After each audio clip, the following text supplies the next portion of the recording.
Shalom Bapak Ibu, saudara-saudara yang terkasih, sahabat-sahabat Geni semuanya. Hari ini berjumpa lagi bersama saya, Ari Mardao Kencana dari Paroki Santa Maria Immaculata Tabanan, PD Santa Maria Immaculata Tabanan, pada 18 Februari 2022.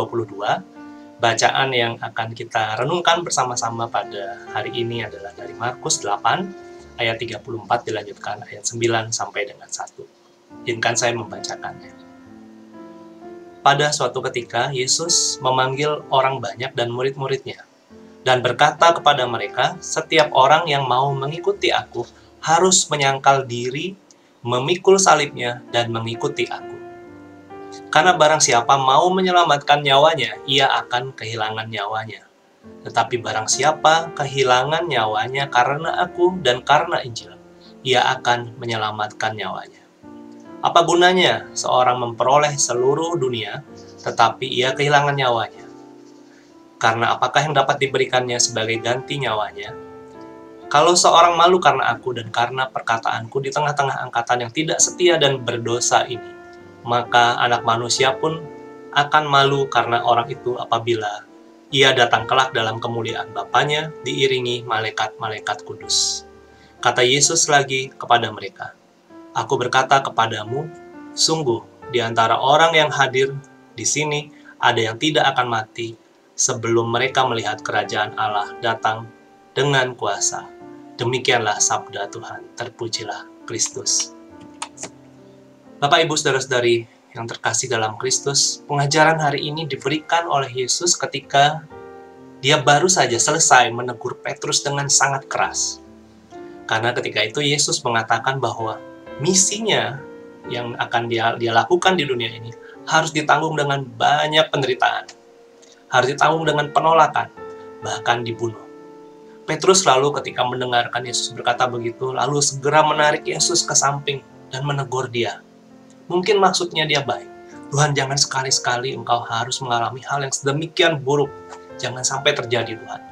Tapi apa yang Yesus lakukan ketika itu adalah justru Yesus menegur Petrus dengan keras. "Enyahlah iblis, karena dia sedang dipengaruhi iblis.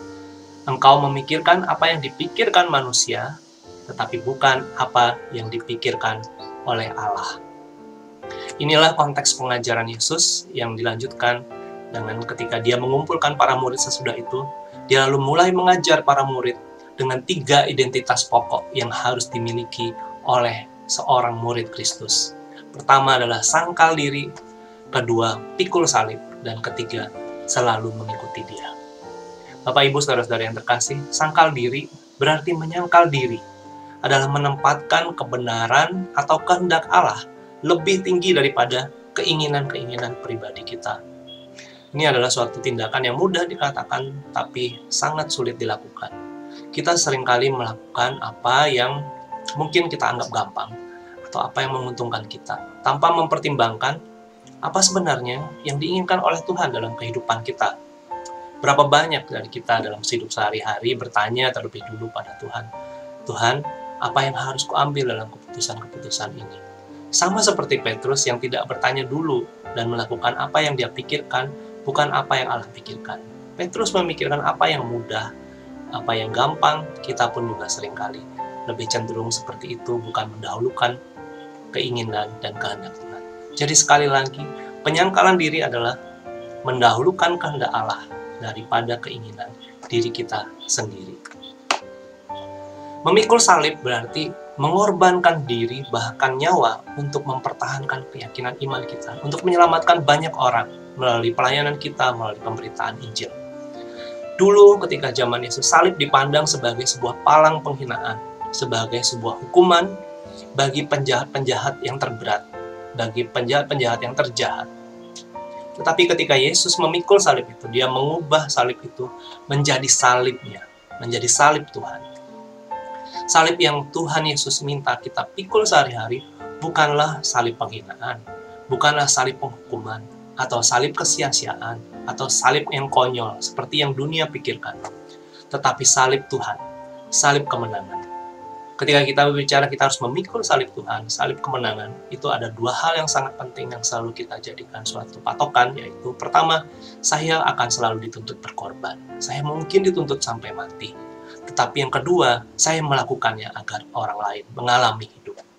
Jadi pikul salib adalah memikul salib Tuhan, yaitu saya berkorban agar orang lain mengalami hidup.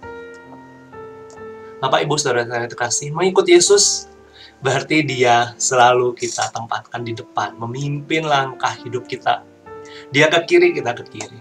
Dia ke kanan, kita juga harus ke kanan. Kemanapun Dia memimpin langkah hidup kita, kesanalah kita harus mengikutinya. Seringkali ini pun juga hal yang mudah dikatakan, tapi sulit sekali dipraktekkan. Banyak joke dari kita berkata bahwa orang-orang Kristen itu sebenarnya menjadi anak Allah itu hanya 1 jam saja di dalam seminggu. Waktu mereka di gereja, mereka mengikuti perayaan Ekaristi. Tapi sudah itu, berapa ratus jam dalam seminggu, mereka sisanya adalah anak-anak dunia. Dunia yang memimpin hidup kita, bahkan kita sendiri yang kadang-kadang memimpin jalan hidup kita. Kekristenan kadang-kadang jadinya dianggap seperti baju yang mudah kita pakai, kita ganti. Kita akan pakai kalau kita sedang perlu saja, kalau kita sedang ingin saja, dan kita lepas dan ganti dengan baju lain apabila kita sedang tidak perlukan dan tidak kita inginkan. Padahal kekristenan seharusnya melekat dalam keseharian kita, seperti kulit yang tidak bisa dilepaskan sama sekali. Seorang teman sering menganalogikan ketika mengikuti Yesus ini ada 2 binatang yang tepat untuk sebagai analogi, yaitu kambing dan domba. Kambing itu adalah anak-anak dunia yang sukanya menarik pemiliknya. Kambing itu tidak bisa diatur, dia sangat keras kepala. Dia selalu ingin mengikuti kehendaknya sendiri dan dia selalu ingin di depan. Sementara pemiliknya sibuk memegang talinya supaya dia tidak menarik dengan keras-keras. Sementara domba itu paham, domba itu selalu berada di belakang pemiliknya. Karena dia paham dia itu harus lemah dan dia itu berlindung. Dia mempercayakan hidupnya hanya kepada pemiliknya.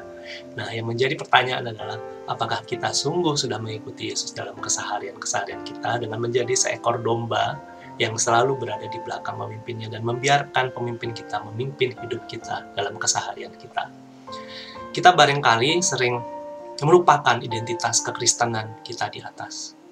Kita mungkin, Bapak Ibu, seringkali seperti Petrus yang sibuk memikirkan apa yang dia pikir baik, bukan apa yang Tuhan pikirkan.